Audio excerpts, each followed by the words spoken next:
हाँ जी, audio video clear है?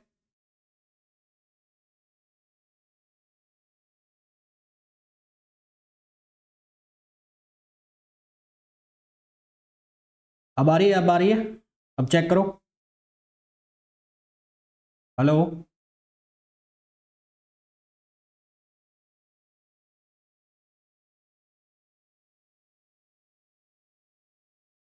Okay चलो।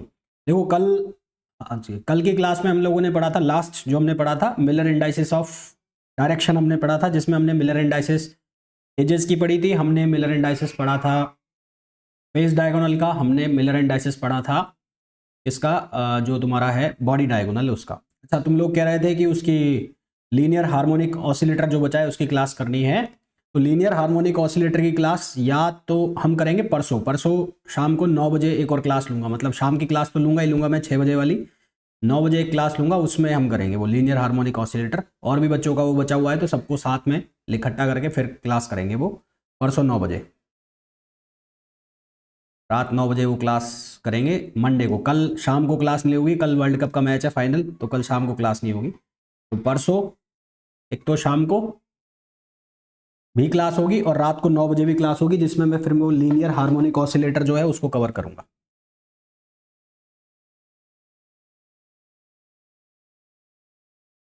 ठीक है। अच्छा, कल तक हम लोगों ने पढ़ लिया था मिलर इंडाइसिस ऑफ डायरेक्शन, जिसमें हमने बॉडी डायगोनल, फेस डायगोनल और जो है हमारा एजेस उसके मिलर इंडाइसिस हमने डिस्कस कर लिए थे, कोऑर्डिनेशन नंबर हमने डिस्कस कर लिए थे, पैकिंग फ्रैक्शन हम लोगों ने पढ़ लिया था। एसएचएम नहीं, लीनियर हार्मोनिक ऑसिलेटर। एसएचएम नहीं, linear harmonic oscillator, quantum mechanics का टॉपिक है ये, परसों पढ़ेंगे हम इसको। अरे क्वांटम मैकेनिक्स का टॉपिक है, क्वांटम का, ये क्वांटम का टॉपिक है, ये पुराने बच्चों का है, ये होना है। ठीक है, परसों की क्लास में देखेंगे इसको। चलिए साहब, उसके आगे हम डिस्कस करते हैं। उसके आगे का जो टॉपिक है हमारा वो है मिलर इंडाइसिस ऑफ प्लेन्स। ठीक है, मिलर इंडाइसिस ऑफ प्लेन्स।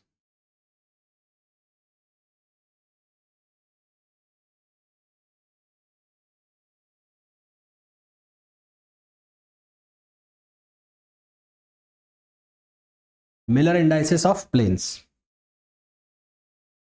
देखो भाई, Miller indices of planes practice question में प्रोवाइड करा दूंगा, अभी दिसंबर से प्रोवाइड कराऊंगा, करने हो तो वो कर लेना, बहुत सारे पड़े हैं मेरे पास प्रैक्टिस क्वेश्चन वगैरह की टेंशन मत लो, मैं करा दूंगा वो प्रैक्टिस क्वेश्चन सब।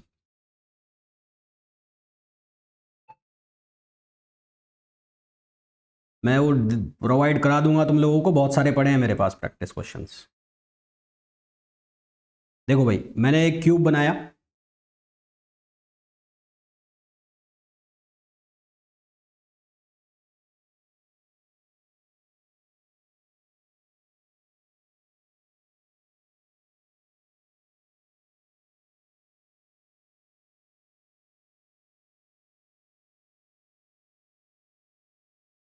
ये एक क्यूब बनाया मैंने, ठीक है, ये एक एक्सेस हो गया, एक एक्सेस ये हो गया और एक एक्सेस ये हो गया।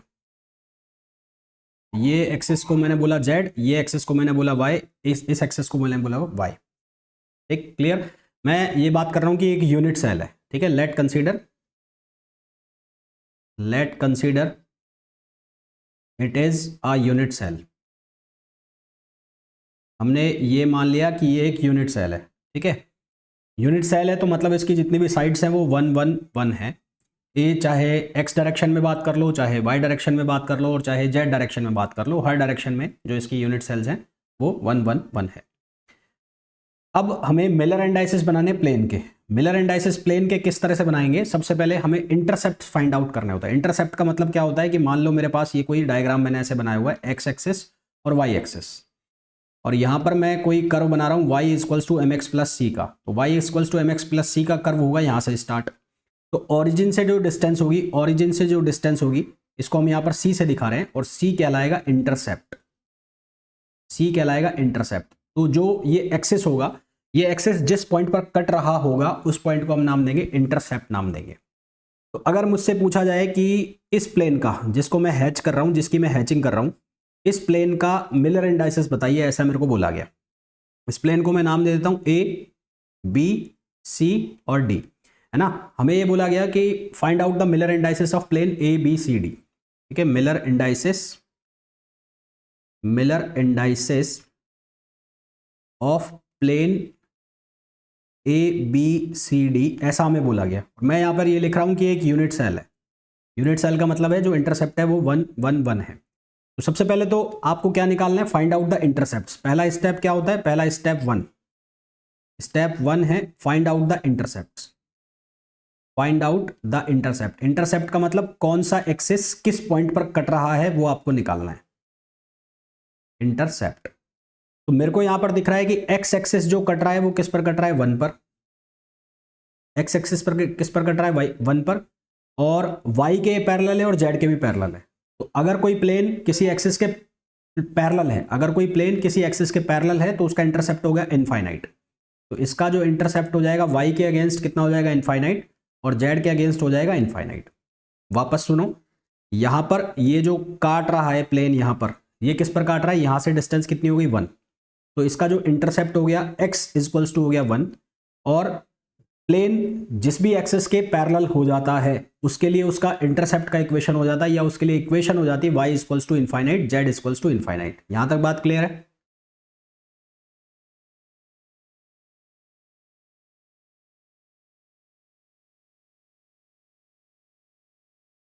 प्लेन जिस भी एक्सिस के पैरेलल हो जाता है तो उसकी जो इक्वेशन हो जाती है वो हो जाती है, अगर यहां पर आपको दिख रहा है तो y और z के पैरेलल है तो उसकी इक्वेशन हो जाएगी y equals to infinite, z equals to infinite. अब नेक्स्ट स्टेप क्या करना है, नेक्स्ट स्टेप में मैं जाऊं उसके पहले मैं बता दूं, इंटरसेप्ट को हम जो शो करेंगे, एक्स एक्सिस पर जो इंटरसेप्ट होगा उसको हम शो करेंगे ए से, वाई एक्सिस पर जो इंटरसेप्ट होगा उसको हम शो करेंगे बी से, और जेड एक्सिस पर जो इंटरसेप्ट होगा उसको हम शो करेंगे सी से। एक्स एक्सिस पर जो इंटरसेप्ट होगा उसको हम शो करेंगे ए से, वाई एक्सिस पर जो इंटरसेप्ट होगा उसको हम शो करेंगे बी से, और जेड एक्सिस पर जो इंटरसेप्ट है उसको हम शो करेंगे सी से। ठीक, ये फर्स्ट स्टेप हो गया। सेकंड स्टेप में हमें क्या करना है, reciprocal of intercept. Second step में हमें क्या करना है, step 2, reciprocal of intercept. Reciprocal of intercept. Intercept का क्या कर देना है तुम्हें, रेसिप्रोकल। रेसिप्रोकल का मतलब क्या हो गया, 1 का रेसिप्रोकल कितना हो गया, 1। ठीक है, इनफाइनाइट का रेसिप्रोकल कितना हो गया, 0। मतलब आप क्या करोगे, आप ये करोगे 1/1, यानी कि मैं क्या लिख रहा हूं, 1/a। फिर आप लिखोगे 1/इनफाइनाइट, यानी कि आप क्या लिख रहे हो, 1/b। फिर आप क्या लिख रहे हो, 1/इनफाइनाइट, 1/इनफाइनाइट, यानी कि आप क्या लिख रहे हो, 1/c। ऐसा लिख रहे हो। और इसको सॉल्व करने के बाद इस केस में आपके पास आया 1, यहां पर आया 0, और यहां पर आया 0। इस तरह से बन गया। थर्ड स्टेप, अगर फ्रैक्शन है तो फ्रैक्शन को क्लियर करो, अदरवाइज वही क्या हो गया, मिलर इंडाइसिस, है ना। Step third, clear the fraction. Clear the fraction. तो फ्रैक्शन अगर है तो क्लियर करो, नहीं तो मत करो। अब इसके फोर्थ नंबर पे मिलर इंडाइसिस। तो मिलर इंडाइसिस जो इसके बन के आ गए प्लेन के, वो लिखे जाएंगे ऐसे स्मॉल ब्रैकेट में। मिलर इंडाइसिस ऑफ डायरेक्शन लिखे थे हमने स्क्वायर ब्रैकेट के अंदर, इसके मिलर इंडाइसिस लिखोगे आप किसके अंदर, इस स्मॉल ब्रैकेट के अंदर, और उसको लिखा जाएगा 1 0 और 0। तो ये क्या हो गया, मिलर इंडाइसिस। मिलर इंडाइसिस का मतलब मैंने वैल्यू लिखी है एच, के और एल की। एच की वैल्यू कितनी हो गई, 1, के की वैल्यू कितनी हो गई, 0, एल की वैल्यू कितनी हो गई, 0। वहीं आपसे पूछा जाए कि ए बी सी की वैल्यू बताओ। अगर आपसे ये पूछा जाए ए बी सी की वैल्यू बताओ, तो ए की वैल्यू कितनी है, ए की वैल्यू है 1, बी की वैल्यू कितनी है, इनफाइनाइट, और सी की वैल्यू है इनफाइनाइट, है ना। ये दोनों क्वेश्चन एक दूसरे के उल्टे हैं। एच के एल की वैल्यू है 1 0 0। आपसे पूछा जाए इसके इंटरसेप्ट बताओ, तो इंटरसेप्ट कौन है, ए बी सी, तो उसकी वैल्यू कितनी हो गई, ए मतलब 1, बी मतलब इनफाइनाइट, सी मतलब इनफाइनाइट। क्लियर है यहां तक बात।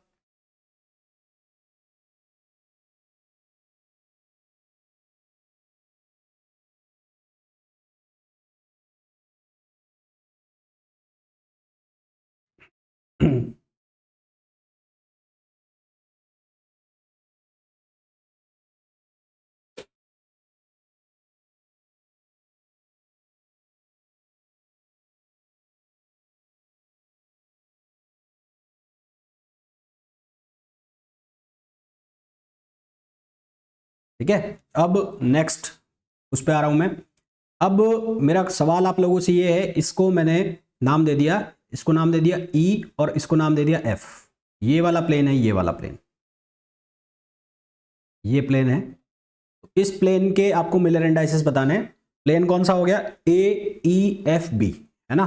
तो question is find out the Miller indices of, find out the Miller indices of, find out the Miller indices of plane, कौन सा प्लेन है, A E F B, A E F B. A E F B plane जो है उसके Miller indices आपको बताने, बताओ क्या आंसर आएगा, बताओ क्या आंसर आएगा। ए ई एफ बी डायरेक्ट बता सकते हो आप चाहो तो।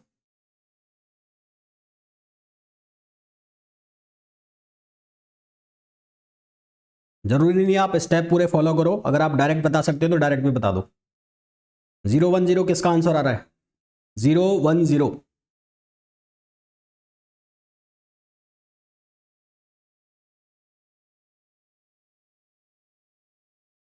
010 आंसर आ रहा है, नहीं आ रहा, 010।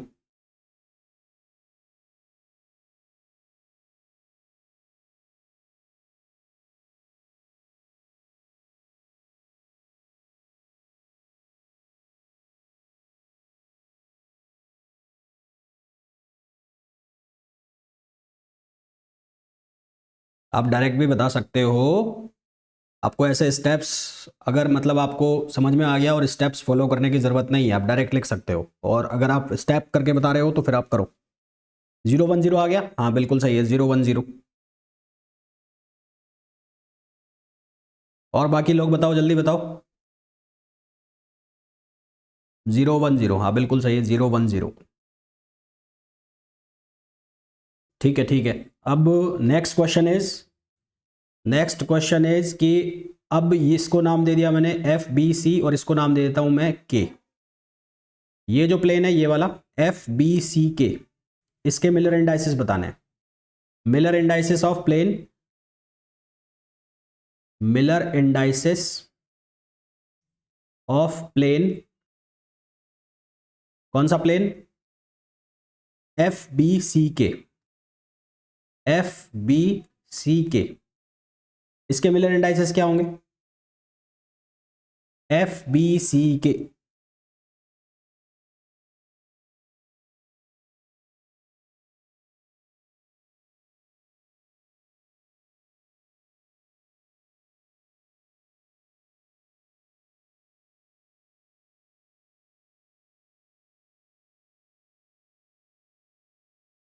इसका क्या बनेगा, 001, 001।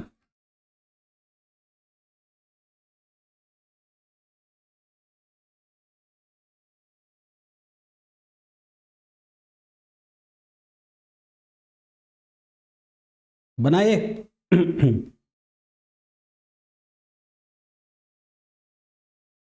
001। तो अब मेरे को एक चीज बताओ कि कुछ प्लेन्स ऐसे होंगे जिनके मिलर इंडाइसिस ऐसे आ रहे होंगे, 100, 001, 010। एक पॉसिबिलिटी ये भी हो सकती है 1 बार 00, एक पॉसिबिलिटी ये भी हो सकती है 01 बार 0, और एक पॉसिबिलिटी ये हो सकती है 001 बार, है ना। तो ये सारे कंबाइंडली, जिस तरह से हमने लिखा था family of directions, Miller indices of directions, ये क्या हो जाएंगे, family of planes. Family of कौन से प्लेन, 100 प्लेन। और फैमिली को लिखने का तरीका होता है ऐसे, ऐसे इस तरह से लिखेंगे। जो एंगल ब्रैकेट्स हैं उनके अंदर लिखेंगे तो ये हो जाएगी फैमिली ऑफ 100 प्लेन। यानी कि इसके अंदर कुल कितने मेंबर है, 6 मेंबर है, 1 2 3 4 5 6। ये क्या कहलाएगी, फैमिली ऑफ प्लेन्स। क्लियर है यहां तक।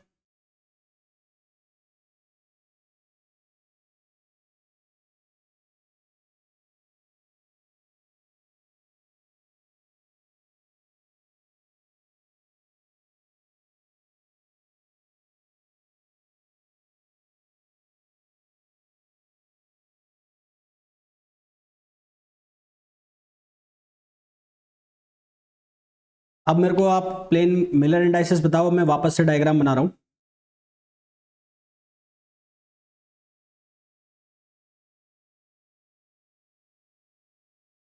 और वही यूनिट सेल है, यूनिट सेल।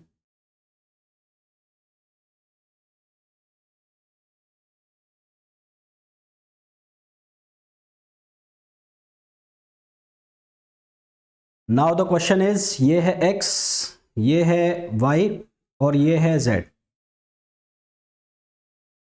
क्वेश्चन इज कि इसके मिलर इंडाइसेस बताने हैं आप। ये प्लेन है और ये प्लेन है। ये जो आपको हैचिंग में दिख रहा है ये वाला प्लेन है, ये प्लेन है, ठीक है। अब ये प्लेन कैसा दिख रहा है, x के लिए इसकी इक्वेशन जो है, इंटरसेप्ट लिखूं, स्टेप वन। स्टेप वन क्या है आपका, इंटरसेप्ट। तो इंटरसेप्ट जो मेरे को दिख रहे हैं, x इक्वल्स टू क्या दिख रहा है, 1, यानी कि a की वैल्यू कितनी है, 1 है। फिर मेरे को z y की वैल्यू, y के क्या हो गया, पैरेलल हो गया, तो y इक्वल्स टू क्या दिख रहा है, इनफाइनाइट। और z के क्या हो गया, ये z को कट कर रहा है कहां पर, 1 पर, तो z इक्वल्स टू क्या हो गया, 1। स्टेप टू, स्टेप टू क्या होगा, रेसिप्रोकल करना है, तो इसका कर दो आप रेसिप्रोकल। रेसिप्रोकल, तो इसका जब आप रेसिप्रोकल करोगे तो 1/a, 1/b, 1/c, 1/a, 1/b, 1/c। तो आपने क्या कर दिया, आपने कर दिया 1/1, 1/इनफाइनाइट और 1/1, जो कि क्या देगा आपको वैल्यू, वो वैल्यू देगा 1, 0 और 1, 1, 0 और 1। तो इसके जो मिलर इंडाइसेस हो गए, अगर फ्रैक्शन होता तो फ्रैक्शन को क्लियर करते, तो मिलर इंडाइसेस जो हो गए वो क्या हो गए, 1, 0, 1। क्लियर है।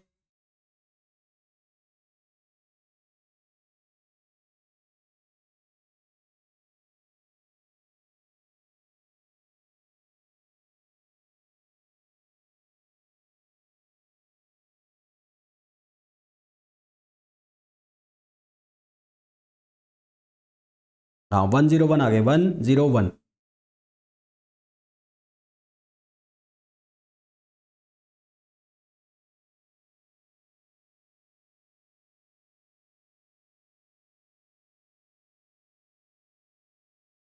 नेक्स्ट मैं पूछ रहा हूँ आपसे, अब वो बताना मेरे को। अगर मैंने डायग्राम कुछ ऐसा बना दिया, यूनिट सेल का डायग्राम जो है वो मैंने कुछ इस तरह से बना दिया।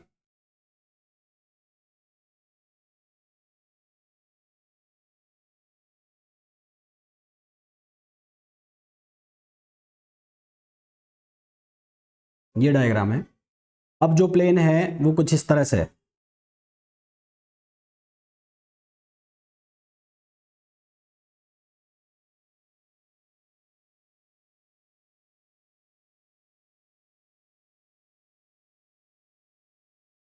ये प्लेन है, ये वाला प्लेन। तो इसके मिलर इंडाइसेस क्या होंगे बताना जरा। ये x है, ये z है और ये y है। तो इसके मिलर इंडाइसेस क्या होंगे, ये जो प्लेन आपको दिख रहा है इसके मिलर इंडाइसेस क्या होंगे।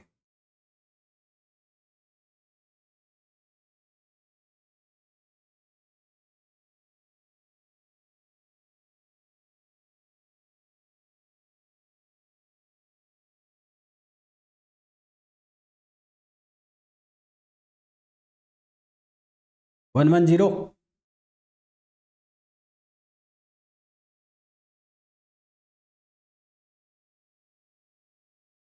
क्या होंगे इसके, 110।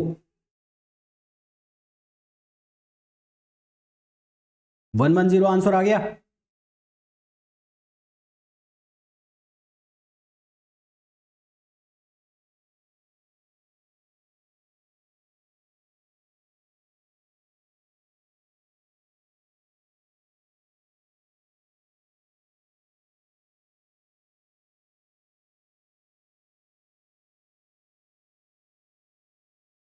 वन वन जीरो आ गया।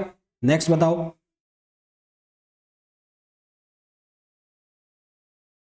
किसी का नहीं आया है तो मेरे से पूछ लेना, और जिनका आ गया बहुत अच्छी बात है। इसका आंसर आएगा 110।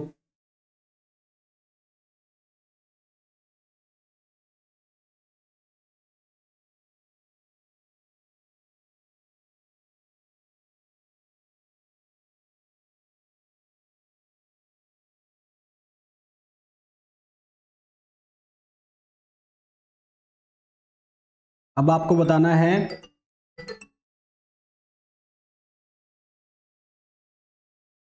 अब आपको जिस प्लेन का बताना है वो ये प्लेन है।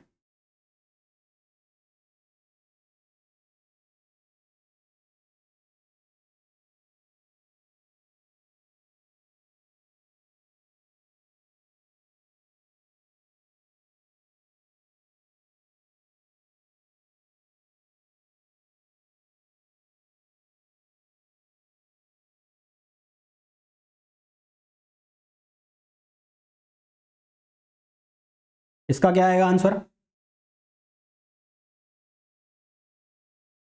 ये x हो गया, ये z हो गया और ये y हो गया।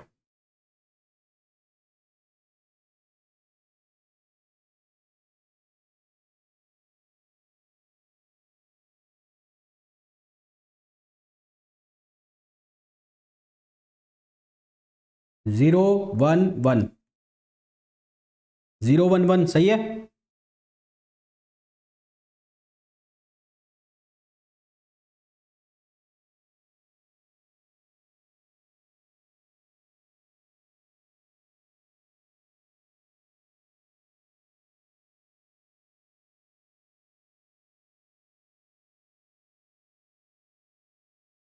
नेक्स्ट।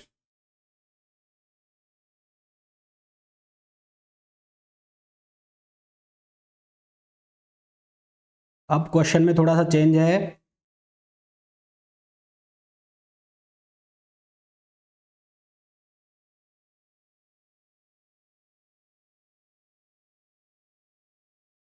क्वेश्चन कुछ ऐसे है।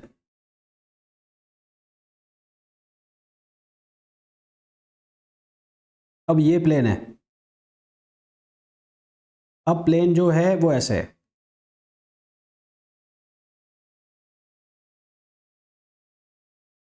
ये हो गया x, ये हो गया y और ये हो गया z। अब क्या आंसर आएगा?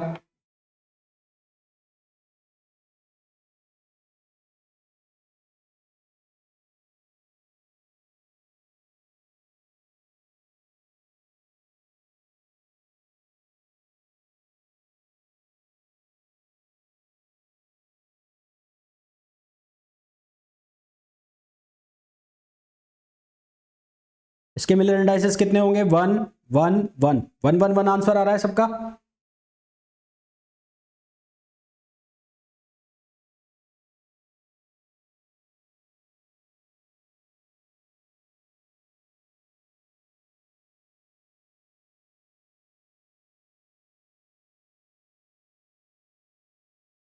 वन वन वन आ गया ना सबका। देखो अभी तक मैंने सब यूनिट सेल के लिए लिया, मतलब मैंने जो डायरेक्शन है वो जो इंटरसेप्ट है वो 1 लिया हुआ था, चाहे वो ए की बात कर रहा हूँ, चाहे मैं बी की बात कर रहा हूँ, अब मैं चाहे मैं सी की बात कर रहा हूँ। अब मैं थोड़ा सा चेंज कर रहा हूँ क्वेश्चन के अंदर। क्वेश्चन को मैंने चेंज करके कुछ ऐसा कर दिया।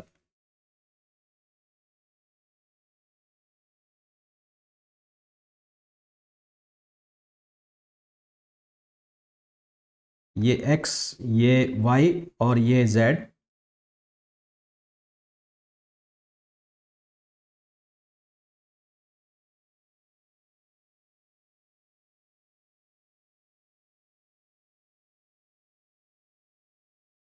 अब जो प्लेन है ये पूरी डिस्टेंस है 1 है। तो अब जो मैंने प्लेन बनाया है वो यहाँ बीचों बीच बना दिया, हाफ डिस्टेंस पर यहाँ बना दिया मैंने प्लेन। अब बताओ क्या मिलर इंडाइसेस होंगे? ये जो प्लेन है ये इसके 1 के हाफ पे मिड में रखा हुआ है। अब क्या इंटरसेप्ट होंगे अब बताओ, मतलब इंटरसेप्ट क्या है, इसके मिलर इंडाइसेस क्या होंगे अब बताओ।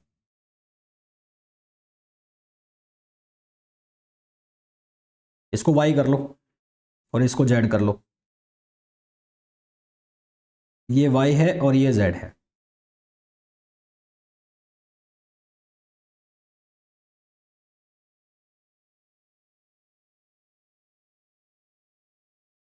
टू टू टू क्यों होगा? अरे टू टू टू क्यों होगा? ये यहां पर सिर्फ और सिर्फ y को कट कर रहा है, 1 1 1 नहीं होगा।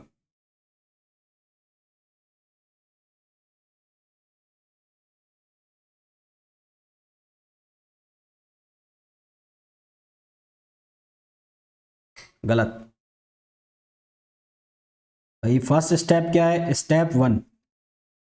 स्टेप वन इंटरसेप्ट निकालना है आपको। ये एक्स को कहीं कट कर रहा है, एक्स को नहीं कर रहा है, एक्स के पैरेलल है, एक्स के लिए इनफाइनाइट। वाई को कट कर रहा है, बिल्कुल कर रहा है। कहाँ पर कर रहा है, हाफ पर कर रहा है, तो वाई के लिए कितना आ गया 1/2। जेड को कहीं कट कर रहा है, नहीं कर रहा है, तो जेड के लिए कितना हो गया इनफाइनाइट। हाफ पर कर रहा है ना वाई को कट, इंटरसेप्ट कितना हो गया, हाफ हो गया। तो एक्स के लिए इनफाइनाइट, वाई के लिए हाफ, जेड के लिए इनफाइनाइट। इसका क्या करना होता है, रेसिप्रोकल, स्टेप टू।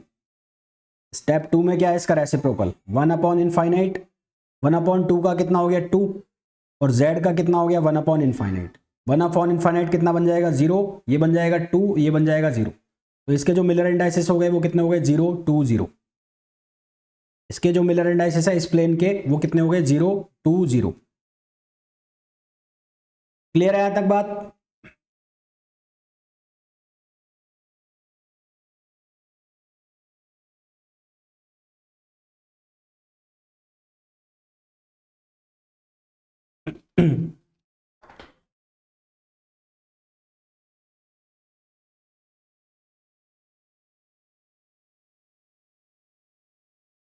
हाँ भाई यहां तक क्लियर है, आगे चलता हूं मैं।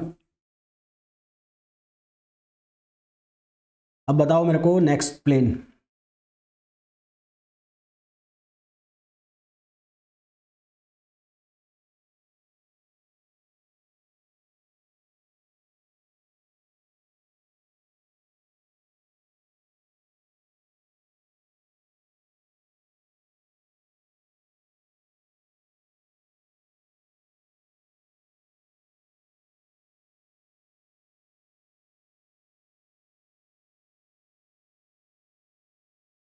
ये एक्स है, ये वाई है, और ये जेड है। और यहाँ अब ये हाफ पे रखा हुआ है, हाफ पे।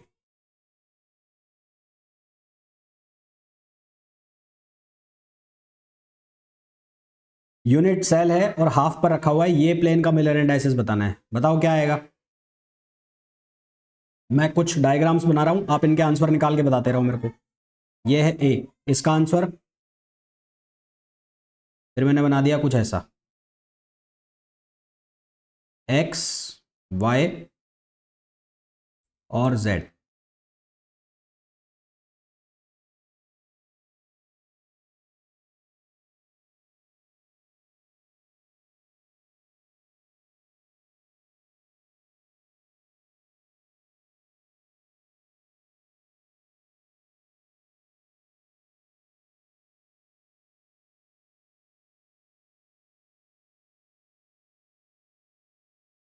ये प्लेन है,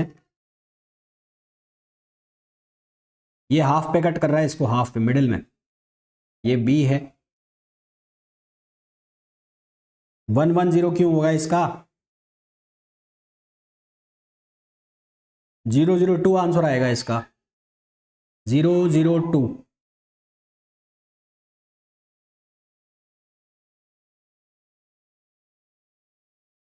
भाई इसको हाफ पे कट कर रहा है ना ये, तो इसका क्या लिखोगे, x equals to infinite, x के पैरेलल हो गया।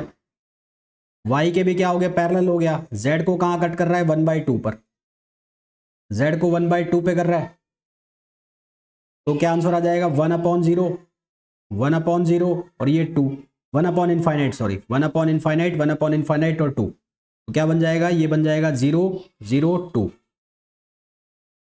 इसका आंसर कितना आ जाएगा 0 0 2। बी का आंसर बताओ, बी का। इसको मैं चेंज कर दे, यहां पर देखो, या ध्यान से देखना, मैंने चेंज कर दिए, एक्सेस चेंज कर दिए मैंने। ये एक्स लिख दिया, ये वाई लिख दिया, ये जेड लिख दिया, एक्सेस चेंज कर दिया मैंने, इसका ध्यान रखना। एक्सेस ध्यान से रख देखना, यहां पर मैंने एक्सेस चेंज किए हैं। बेटा 0 1 1 क्यों आएगा, आप 0 1 1 क्यों आंसर कर रहे हो हर बार। आप वो देखो ना, इंटरसेप्ट को कहां से कट कर रहा है वो देखो आप। ये किस पे आ गया 1/2 पर। एक्स को कहां पर कट कर रहा है, अब एक्स को कट कर रहा है 1/2 पर। जेड के पैरेलल हो गया, और वाई को कट कर रहा है 1 पर, वाई को कट कर रहा है 1 पर, और जेड के ये पैरेलल हो गया, तो जेड के लिए इनफाइनाइट हो गया। तो इसका रेसिप्रोकल 2, इसका 1 और इसका कितना आ गया 0 आ गया। तो इसके जो मिलर इंडाइसिस हो गए वो हो गए 210, हाँ या ना? 220 क्यों आएगा? इसको तो 1 पे कट कर रहा है ना। y को कहां पर कट कर रहा है? 1 पर। x को कहां पर कट कर रहा है? 1/2 पर। और z के पैरेलल हो गया। अब इस बार उसका रेसिप्रोकल करो, तो 1/2 का रेसिप्रोकल 2, 1 का रेसिप्रोकल 1, इनफाइनाइट का रेसिप्रोकल 1/इनफाइनाइट कितना आएगा? 0। तो ये क्या बनेगा? 210।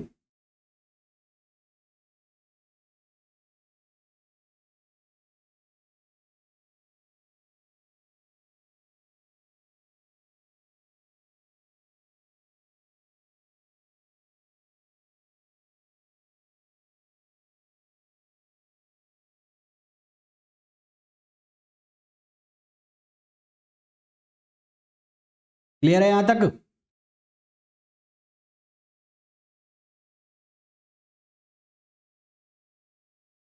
बेटा किसका आंसर कर रहे हो आप? ये 111 और ये कौन से का आंसर बता रहे हो आप मेरे को? ये आप जो भी आंसर बता रहे हो इनको एक्सप्लेन करते हो चलो। ये आप कौन से क्वेश्चन का आंसर बता रहे हो? क्योंकि अभी अगर आप लाइव में चल रहे हो तो आपका लैग कर रहा है ने इंटरनेट, तो इस हिसाब से आप बहुत पीछे चल रहे हो। ठीक है, उसके बाद लास्ट पूछ रहा हूं, इसका आंसर सबका आना चाहिए, फिर उसके बाद मैं इसको नेक्स्ट स्टेप में ले जाऊंगा।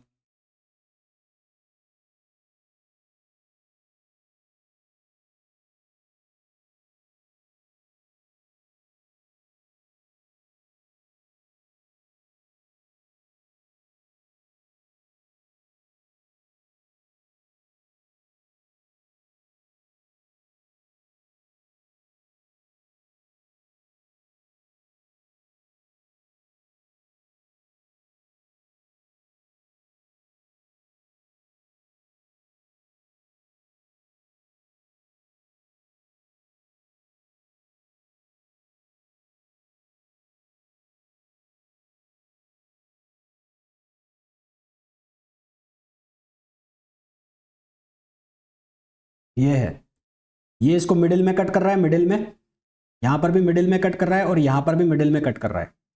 क्या होंगे इसके मिलर इंडाइसेस?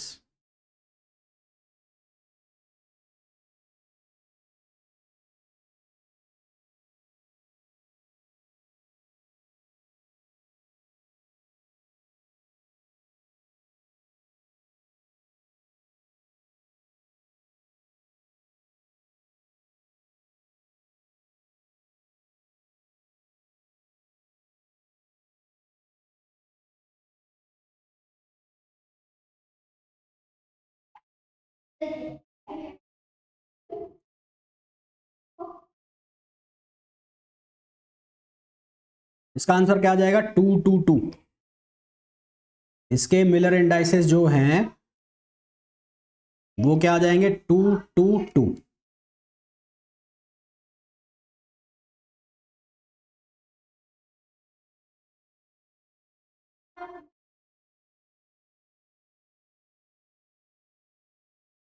क्लियर है यहां तक?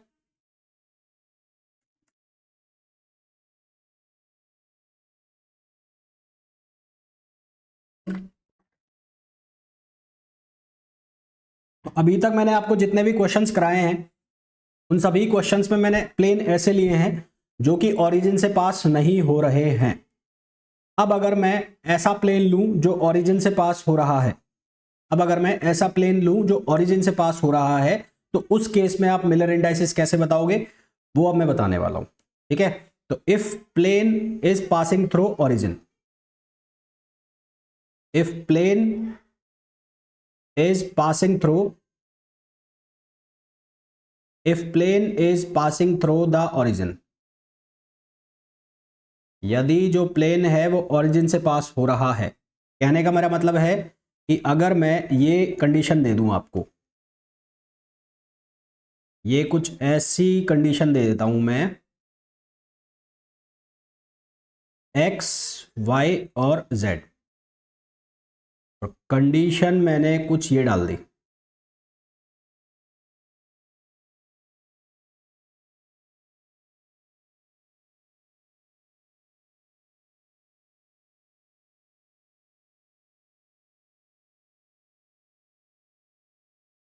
अब मैं आपसे ये पूछ रहा हूँ कि यूनिट सेल है और ये जो प्लेन दिख रहा है आपको, ये जिसको मैं हैचिंग कर रहा हूँ जिसकी, इसके आपको मिलर इंडाइसेस बताना है। ठीक है, इसके आपको मिलर इंडाइसेस बताना है। तो अब हम कैसे करेंगे वो देखो। यदि कोई भी प्लेन, यदि कोई भी प्लेन शिफ्ट हो रहा है ओरिजिन से, जैसे कि यहां पर मेरे को 3 प्लेन दिख रहे हैं जो ओरिजिन से शिफ्ट हो सकते हैं, जैसे जो ओरिजिन से पास हो रहे हैं, शिफ्ट नहीं पास हो रहे हैं। तो ओरिजिन से एक तो ये प्लेन जो है ओरिजिन पे रखा है यहीं पर, एक इसी तरह से ये प्लेन है, ये वाला जो पीछे वाला प्लेन है ये भी कहां से पास हो रहा है, ओरिजिन से ही पास हो रहा है। ठीक है, तो अगर कोई प्लेन ओरिजिन से पास हो रहा है तो उस केस में उसके मिलर इंडाइसेस निकालने के लिए हम ओरिजिन को क्या कर देते हैं, शिफ्ट कर देते हैं अकॉर्डिंग टू सूटेबल और आवर कन्वीनियंस। हमारी कन्वीनियंस के अकॉर्डिंग और सूटेबिलिटी के अकॉर्डिंग हम ओरिजिन को शिफ्ट कर देते हैं। तो अब मैं क्या करूंगा, ओरिजिन को शिफ्ट करूंगा। तो शिफ्ट ऑफ ओरिजिन,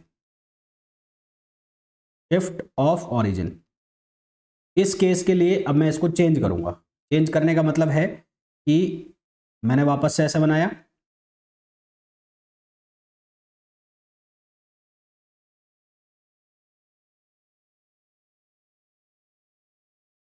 तो अभी तक तो ओरिजिन था यहां पर जो पुराने केस में था, पुराने केस में ओरिजिन यहां पर था, यहां पर ओरिजिन था। अब मैंने इसको शिफ्ट करके इधर ले लिया और इसको बोल दिया ओ प्राइम। तो ओरिजिन को शिफ्ट करके मैं यहां ले आया, ये हो गया, ये हो गया और ये हो गया। तो ये एक्स प्राइम नया, ये वाई प्राइम और ये जेड प्राइम। तो ऐसा करने से क्या हो गया, अब ये प्लेन जो है ये ओरिजिन के लेफ्ट हैंड साइड पर आ गया, यानी कि नेगेटिव डायरेक्शन में आ गया। तो x को कट कर रहा है कहां पर, ये -1 पर, y के पैरेलल है और z के भी ये पैरेलल है। अब इसके जो मिलर इंडाइसेस है, यानी कि इंटरसेप्ट की इक्वेशन लिखूं, x equals to -1, y equals to infinite और z इक्वल्स टू इनफाइनाइट। इसका रेसिप्रोकल करोगे तो -1 0 और 0। इसके जो मिलर इंडाइसेस बनेंगे वो बनेंगे 1 बार 0 और 0। तो आपको ये ध्यान रखना है, जब भी कोई प्लेन ओरिजिन से पास हो रहा होगा तो उस केस में आपके पास एक फैसिलिटी होती है, आप ओरिजिन को क्या कर सकते हो, शिफ्ट कर सकते हो। तो ओरिजिन को आप कन्वीनियंटली शिफ्ट कर लोगे, अकॉर्डिंग टू सूटेबिलिटी शिफ्ट कर लोगे और उसके अकॉर्डिंग फिर उसके मिलर इंडाइसेस बन जाएंगे। क्लियर है?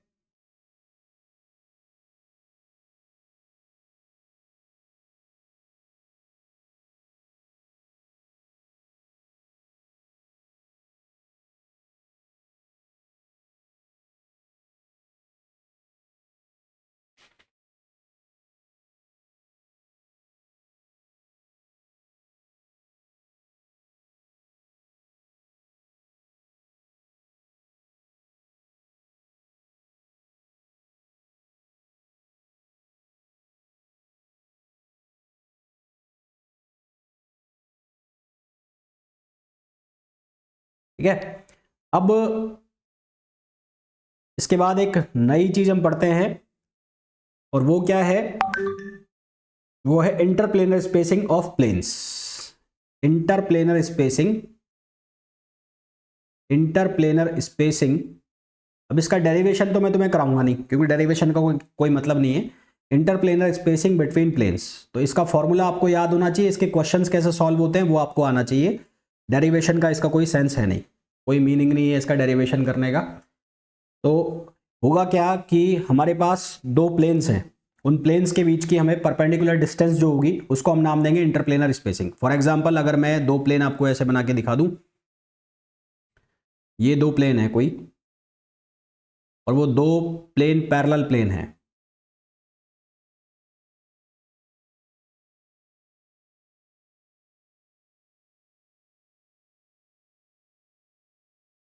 दो प्लेन बना दिए हमने।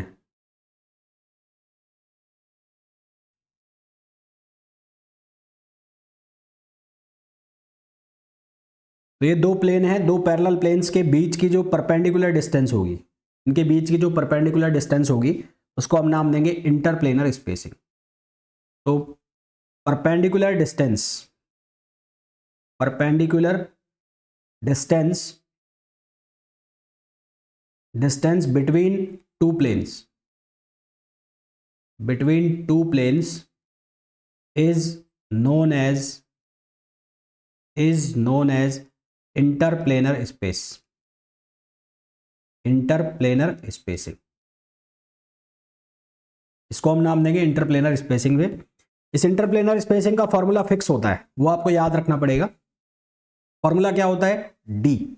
D stands for interplanar spacing, और d h k l, h k l का मतलब है Miller indices, equals to, formula होता है 1 upon under root H square over a square plus के square over b square plus L square over c square और इसकी power half. इसका derivation होता है, डेरिवेशन हम नहीं कर रहे हैं, हमें ज़रूरत है नहीं उसकी। तो ये इंटरप्लेनर स्पेसिंग का फॉर्मूला होता है, where A B and C are intercepts, where A B and C are intercepts, जहां ए बी और सी इंटरसेप्ट्स होते हैं। आपने कुछ अलग अलग स्ट्रक्चर्स के नाम सुने होंगे जिनको मैं आपको बाद में पढ़ाऊंगा भी, जैसे कि आप लोगों ने नाम सुना होगा एक क्यूबिक क्रिस्टल, है ना। तो अगर मैं क्यूबिक क्रिस्टल की बात करूं, यानी कि क्वेश्चन जो मिलेगा उसमें आपको ऐसा लिखेगा, मिलेगा क्यूबिक क्रिस्टल, तो वो आपको खुद ही आइडेंटिफाई करना है कि ए और बी की वैल्यू क्या होगी, बराबर होगी, अलग अलग होगी, क्या होगा। तो फॉर क्यूबिक क्रिस्टल,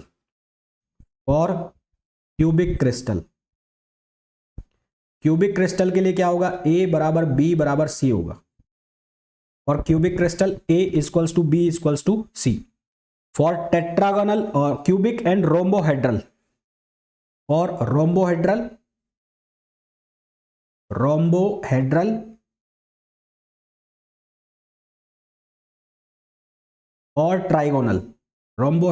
और ट्राइगोनल, इसके लिए भी A equals to B equals to C होगा। रोम्बोहेड्रल और ट्राइगोनल, इसके लिए भी A equals to B equals to C होगा, इन दोनों के लिए इक्वल आ रहा है। फिर उसके बाद बात करें टेट्रागोनल, और अगर हम बात करें हेक्सागोनल की, तो फॉर टेट्रागोनल और hexagonal,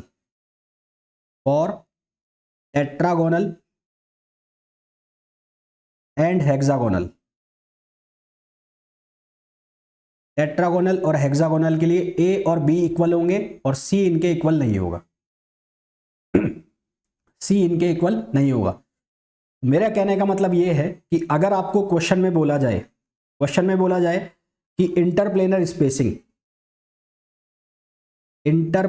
spacing for cubic crystal और रोम्बोहेड्रल, इसके लिए अगर आप क्यूबिक क्रिस्टल का या इसके लिए फॉर्मूला लिखोगे इंटरप्लेनर स्पेसिंग का, तो क्योंकि इसके केस में ए बी और सी इक्वल है, तो इसका जो फॉर्मूला है वो बन जाएगा ए। भाई यहां से तीनों में से ए बी सी इक्वल हो गए, ए स्क्वायर को बाहर निकालूंगा, रूट है, तो ये फॉर्मूला क्या हो जाएगा? A over under root H square plus के स्क्वायर प्लस एल स्क्वायर। ये किसके लिए है? ये फॉर्मूला है अगर हम बात कर रहे हैं क्यूबिक क्रिस्टल के लिए और रोम्बोहेड्रल के लिए। इसी तरह से अगर मैं बात करता हूं किसके लिए? टेट्रागोनल के लिए और हेक्सागोनल के लिए, ठीक है। टेट्रागोनल और हेक्सागोनल की अगर मैं बात करता हूं, तो फॉर टेट्रागोनल और हेक्सागोनल, उस केस में क्या हो रहा है कि ए और बी सेम है, तो 1 अपॉन, यहां पर क्या लिखोगे? एच स्क्वायर अपॉन ए स्क्वायर प्लस के स्क्वायर अपॉन, इसको भी ए स्क्वायर लिख लो, प्लस एल स्क्वायर अपॉन सी स्क्वायर, और इसकी पावर कितनी हो गई? हाफ। तो ये किसके लिए हो गया? हेक्सागोनल के लिए और टेट्रागोनल के लिए। क्लियर है यहां तक? बोलिए भाई।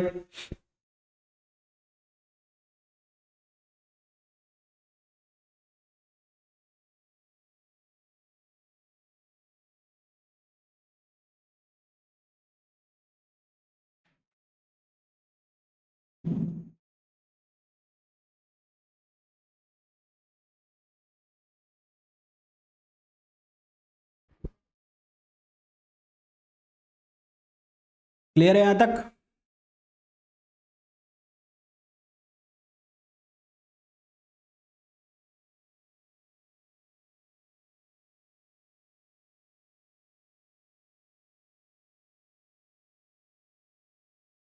चलो अब कुछ क्वेश्चंस मैं पूछ रहा हूं, उसके आंसर करना। क्वेश्चन ये है, for a simple cubic structure, for a simple cubic structure, cubic structure of lattice constant, of lattice constant A, of lattice constant A. Question number first है, कैलकुलेट स्पेसिंग, स्पेसिंग फॉर 211, 211, 211 के लिए spacing बतानी है। Formula कौन सा use करोगे? आपको cubic crystal बोल दिया मैंने यहां पर, क्यूबिक, तो फॉर्मूला कौन सा यूज करोगे? DHKL equals to A over under root H square plus के square plus L square. A तो आपको दिया ही है यहां पर, अब इसका आंसर क्या आ जाएगा? ए अपॉन एच की वैल्यू कितनी है? 2, तो 2 का स्क्वायर 4, 1 प्लस 1, तो ये कितना हो गया? 4, 5, 6, तो ये हो जाएगा ए अपॉन अंडर रूट 6। क्लियर और नॉट?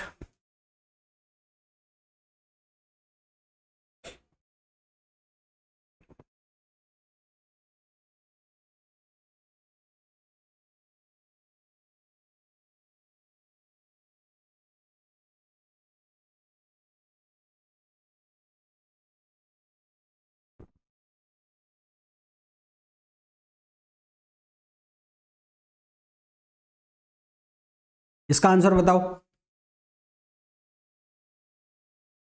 स्पेसिंग फॉर 112, इसका आंसर बताओ। D112, इसका आंसर बताओ।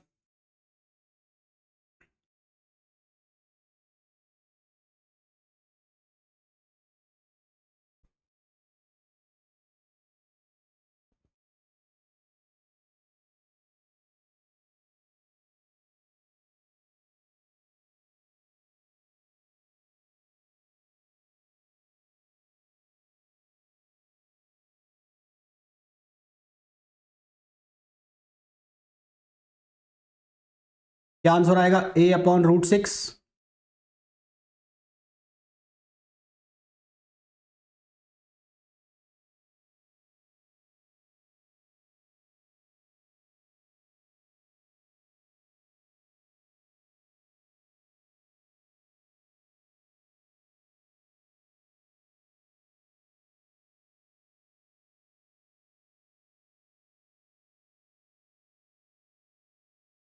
फिर आप बताओ स्पेसिंग फॉर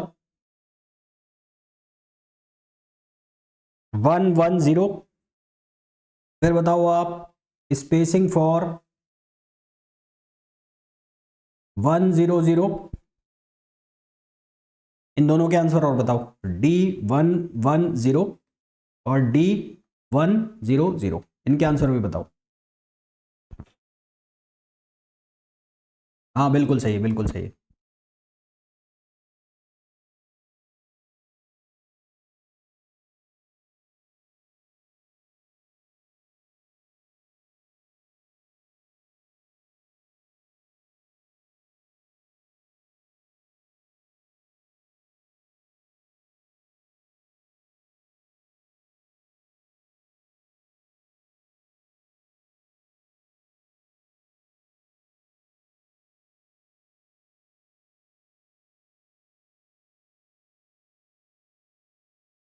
यहां पर कितना आएगा? ए अपॉन रूट 2, और यहां पर कितना आएगा? ए।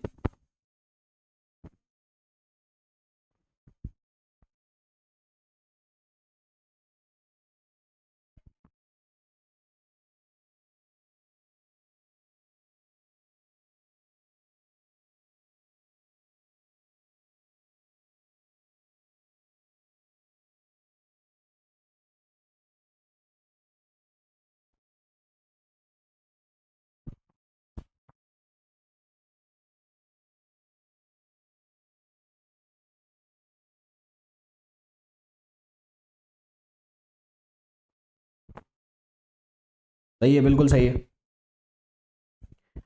अब एक क्वेश्चन है, क्वेश्चन ये है कि find out the ratio of density of states, find out the ratio of density of states, density of states of planes 001, 011 and 112 of a simple cubic structure, of a simple cubic structure। एक simple cubic structure के लिए उसके planes की density of states का ratio बताना है। Plane कौन से है? 011 और 112। ऑप्शंस आपको दिए हैं, ऑप्शन ए है 1/√3, ऑप्शन बी है √3, ऑप्शन सी है 1/√2 और ऑप्शन डी है √2। ये आपको ऑप्शंस दिए हुए हैं। डेंसिटी ऑफ स्टेट्स को हम शो करते हैं रो से, और रो प्रोपोर्शनल होता है इंटरप्लेनर स्पेसिंग के, ठीक है। Density of states, density of state, इसको हम शो करते हैं रो से, और रो जो है वो प्रोपोर्शनल होता है किसके? Interplanar spacing, interplanar spacing. तो आपको इस क्वेश्चन में बेसिकली यही पूछा गया है कि रो 011 ओवर रो 112, दैट मीन्स कि आपसे इनडायरेक्टली पूछा यही गया है कि D00011 और D112 इसका आंसर आपको करना है। क्या आंसर आएगा बताओ?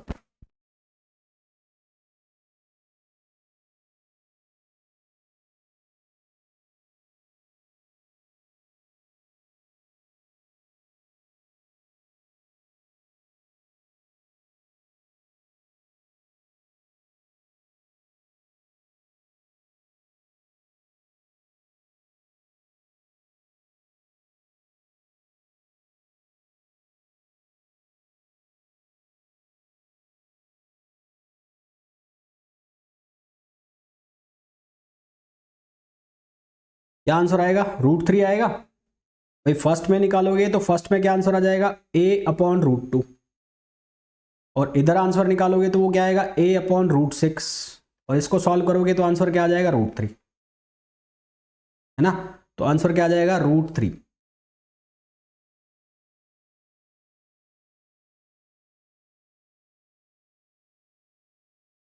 हाँ, सॉल्व करके बताओ उसको। √6/√2 क्या आंसर बनेगा? वो 3 बनेगा कि √3 बनेगा? क्या आंसर बनेगा वो बताओ।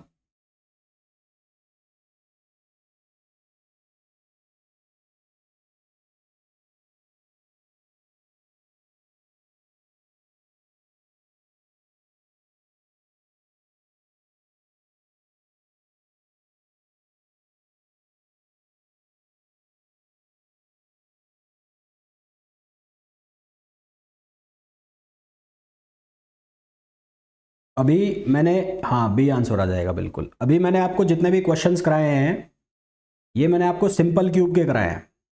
सिंपल क्यूब के आपके क्वेश्चन ठीक हो जाएंगे, बिल्कुल सही हो जाएंगे। परंतु जब आप इनको बीसीसी स्ट्रक्चर के लिए सॉल्व करोगे या एफसीसी के लिए करोगे तो गलत हो जाएंगे। अगर आप इनको बीसीसी के लिए सॉल्व करने की कोशिश करोगे या एफसीसी के लिए सॉल्व करने की कोशिश करोगे तो ये हो जाएंगे गलत। गलत क्यों हो जाएंगे? उसका कारण है। क्या कारण है? जैसे कि अगर मैं प्लेन 100 की बात करता हूँ, मैं 3 स्ट्रक्चर बना रहा हूँ यहाँ पर। ये बनाया मैंने,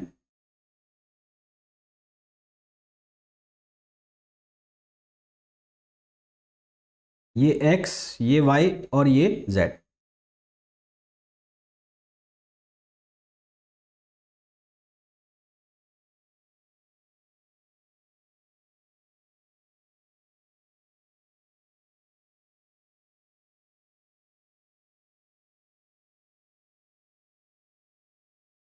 ठीक है, तो ये यूनिट सेल है और ये सिंपल क्यूबिक स्ट्रक्चर है, सिंपल क्यूबिक। इसमें अगर मेरे को D100 बताना है, D100 बताना है, तो यहां पर D100 कितना होगा भाई? अगर एक प्लेन ये है और एक प्लेन ये है तो इन दोनों के बीच की इंटरप्लेनर स्पेसिंग जो हो गई वो किसके बराबर हो गई? D100। और वो D100 एक सिंपल क्यूब के केस में किसके इक्वल होगा? A के इक्वल होगा। आया ना? यस और नो?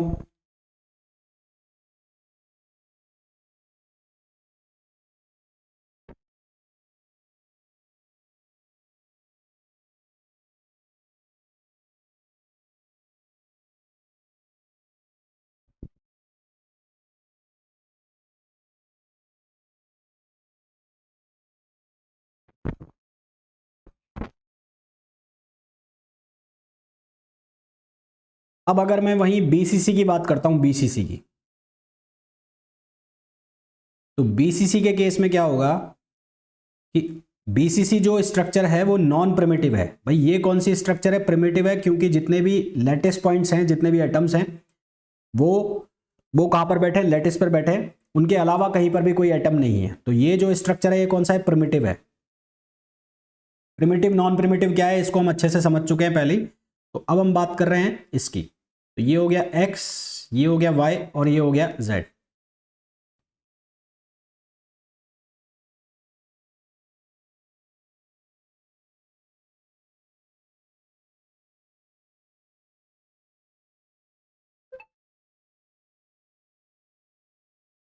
अब मैं बना रहा हूं बीसीसी स्ट्रक्चर। तो बीसीसी स्ट्रक्चर में क्या होगा कि यहां पर एक बीच में एटम आ गया, यहां पर बीच में एटम आ गया।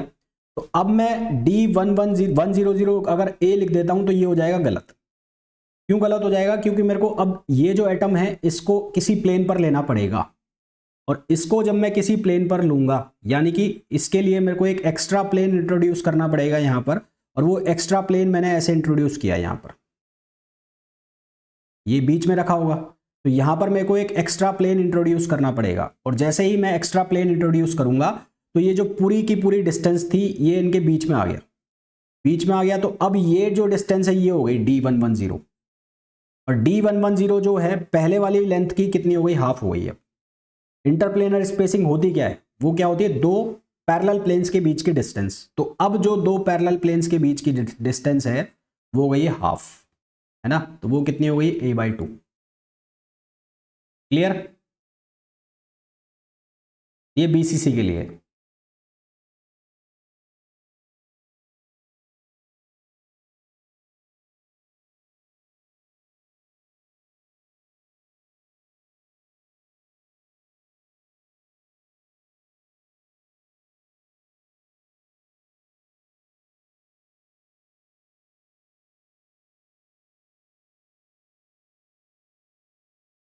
बताओ भाई, क्लियर है?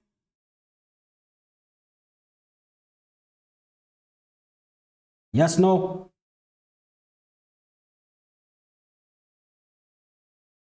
इसी तरह से अगर आप एफसीसी के लिए बनाते हो, अगर आप लोग बनाते हो एफसीसी के लिए, अब मैं बना रहा हूं एफसीसी के लिए।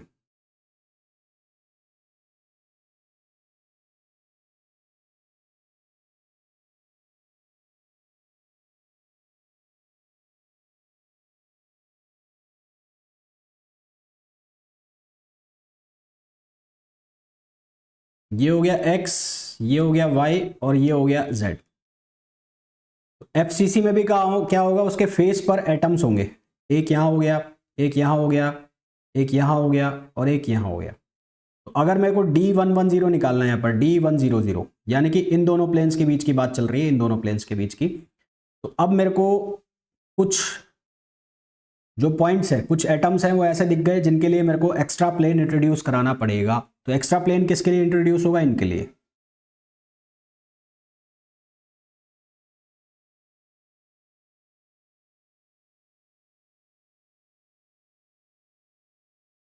ये यहां पर आ गया इस पर, ये यहां पर आ गया, और ये यहां पर आ गया, और ये यहां पर आ गया। तो वापस से जो डिस्टेंस है वो अब इन दोनों के बीच की रह गई, और ये कितना हो गया? D100/2। यानी कि ये कितना हो जाएगा? 1A/2। तो फॉर बीसीसी, फॉर एफसीसी, जो D100 है वो होगा A/2, जबकि एससी के लिए, सिंपल क्यूब के लिए इसकी वैल्यू होगी A। सिंपल क्यूब के लिए D100 होगा A, बीसीसी के लिए D100 होगा A/2, और एफसीसी के लिए D100 होगा A/2। क्लियर है यहां तक?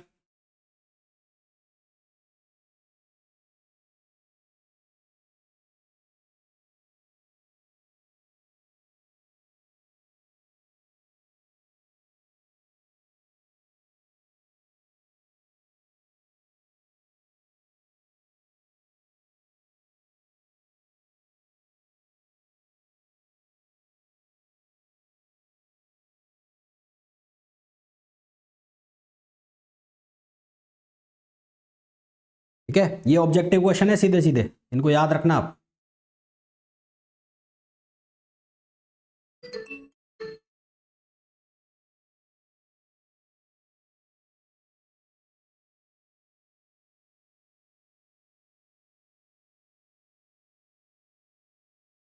ठीक, नेक्स्ट क्वेश्चन पे आओ। अब मैं पूछ रहा हूं D110 का।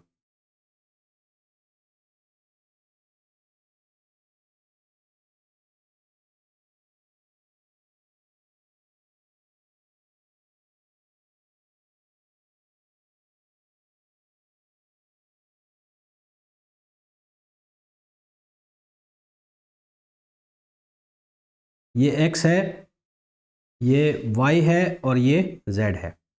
मेरे को चाहिए D110, और D110 का यहां पर जब हमने निकाला था तो क्या आंसर आया था, a/√2। D110 कौन सा प्लेन है, 1 1। इसको मैं y ले लेता हूं, इसको y ले लेता हूं, इसको y ले लिया और इसको मैं z ले लेता हूं, इसको z। ये कौन सा प्लेन था, ये वाला प्लेन था 1 1 0, ये प्लेन। ठीक है, तो ये इसके लिए था D110 के लिए। ये कब है, जब सिंपल क्यूब है। BCC के लिए बात करूं तो अब कहानी चेंज हो जाएगी। इसको मैंने थोड़ा सा बड़ा करके बनाया है, बड़ा करके।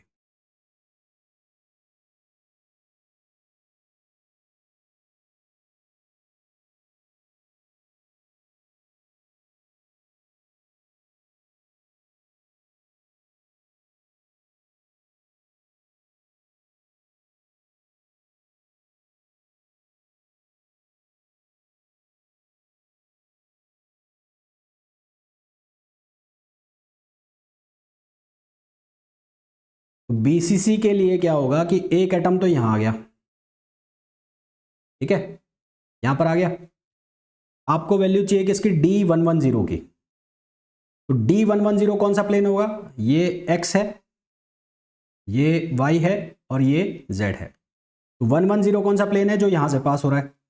तो ये तो यहीं से पास हो रहा है, तो ये एटम जो है इसके लिए कोई एक्स्ट्रा प्लेन मेरे को इंट्रोड्यूस नहीं करना पड़ा।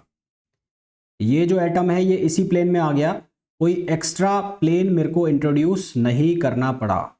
अगर कोई एक्स्ट्रा प्लेन इंट्रोड्यूस करना होता तो यहां पर मेरा आंसर चेंज होता। तो BCC के लिए D110 की वैल्यू वही होगी जो किसकी वैल्यू है, सिंपल क्यूब की वैल्यू है। क्लियर है ये बात, ये दोनों सेम आ रही है, सेम। अगर आप कोई एक्स्ट्रा प्लेन इंट्रोड्यूस कर रहे हो तो आपके आंसर पर जो है इंपैक्ट पड़ रहा है, और अगर आप कोई एक्स्ट्रा प्लेन इंट्रोड्यूस नहीं कर रहे हो तो आपके आंसर में कोई भी चेंज नहीं आ रहा है। क्लियर है यहां तक बात।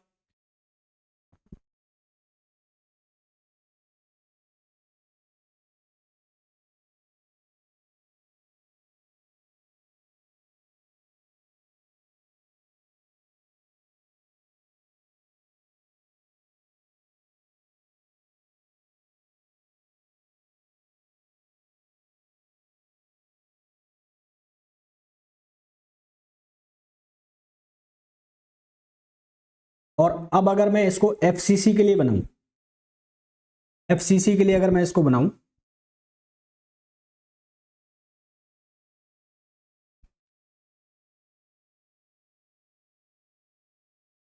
X Y और Z,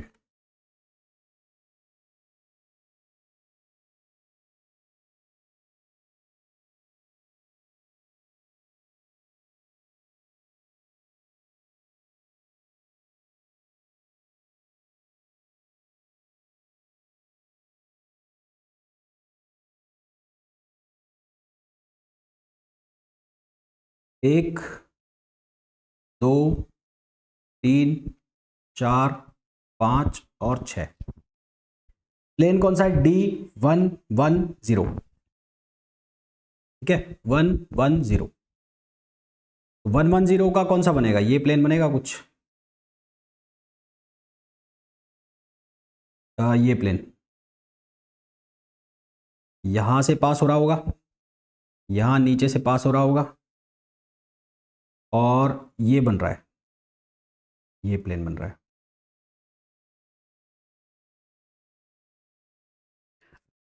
इसको मैं दूसरे तरीके से बनाता हूँ, इसमें समझ में नहीं आएगा। 110 बना रहा हूँ मैं ना।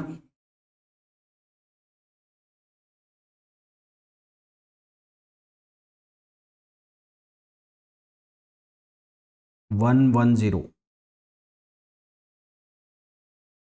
मेरे को दिखाने हैं एटम्स, ऐसे बनाता हूँ ऐसे।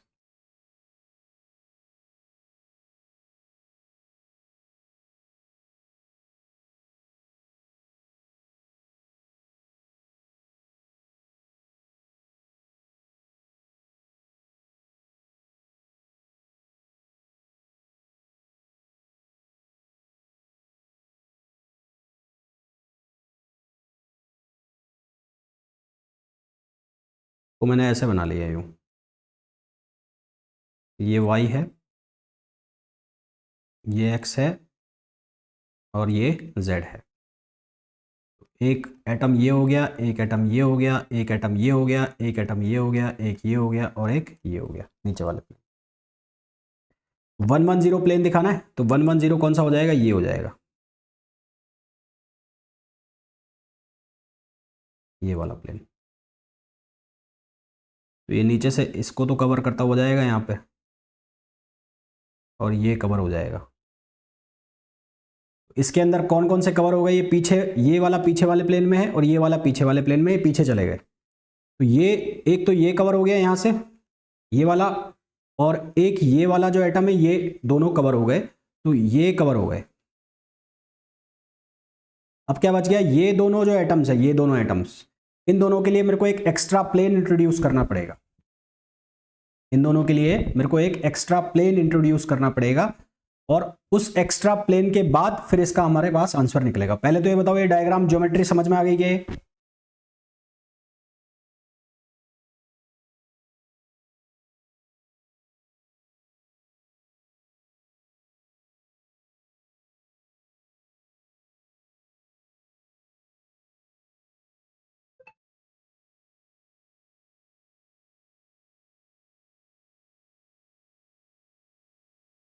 तो अभी तक आपको जो इसका आंसर पता है D110 का, वो आपको पता है कितना, a/√2 पता है, जो कि गलत होगा। तो अब मेरे को ये दोनों जो प्लेन्स है इनको भी यहाँ पर हटाना पड़ेगा, तो इन दोनों के लिए मेरे को एक प्लेन बनाना पड़ेगा, और वो प्लेन मैंने ऐसे बनाया कुछ, जो यहाँ से जा रहा होगा ऐसे, इसको कवर करेगा, और यहाँ से जा रहा होगा वो इसको कवर करेगा। तो ऐसा कोई एक प्लेन बन गया। अब ये दोनों जो प्लेन्स है ये पैरेलल हो गए, ये दोनों प्लेन सब एक दूसरे के पैरेलल हो गए। तो यहाँ पर अब डिस्टेंस क्या आएगा, आंसर क्या आएगा, D110 इक्वल्स टू a/√, था √2 था, अब ये इसका हाफ हो जाएगा, a/√2/2, ये आंसर आ जाएगा, a/√2/2। अभी तक हमने बात की सिंपल क्यूब की, हमने बात की BCC की, हमने बात की FCC की। जब मैंने सिंपल क्यूब की बात की तो D100 उसका आंसर आया था a। जब मैंने BCC की बात की तो D100 का आंसर आया a/2, और जब मैंने बात की FCC की तो D100 का आंसर आया a/2। फिर मैंने बात की D110 तो यहाँ पर आंसर आया a/√2। BCC में कोई चेंज नहीं है इस केस में, कितना है a/√2, और FCC में इसमें चेंज है, कितना है a/2√2, a/2√2। आप लोगों के लिए एक होमवर्क है, हो जाए तो बहुत अच्छी बात है, नहीं तो मेरे को बता देना, मैं करा दूंगा कल इसको। ये होमवर्क है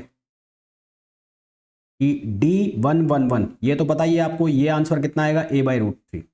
आपको निकालना है BCC में और आपको निकालना है FCC में। ये ट्राई करके बताना क्या आंसर आता है, कर लोगे?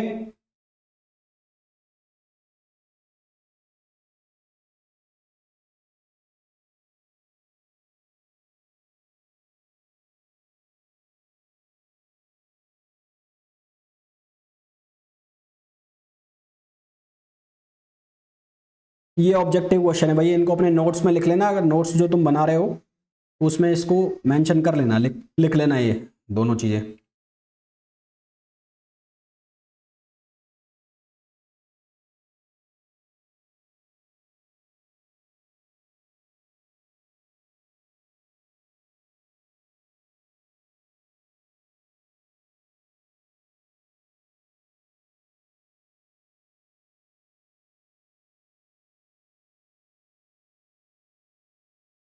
ठीक है, तो ये आप लोगों का होमवर्क है, इसको करके बताना। फिर इसके बाद मैं इसकी नेक्स्ट चीज़ें कराऊंगा क्रिस्टलोग्राफी की।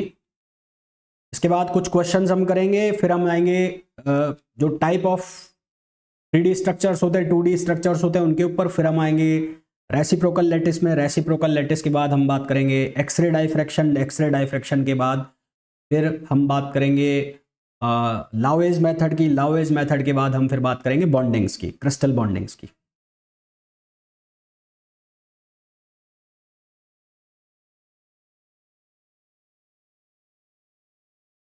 ठीक है, तो कल मिलते हैं हम लोग। तब तक, कल संडे है और मोस्ट प्रोबेबली कल मैं सुबह क्लास लूंगा आपकी। सुबह 9 बजे क्लास लूंगा कल। कल सुबह 9 बजे क्लास है ना।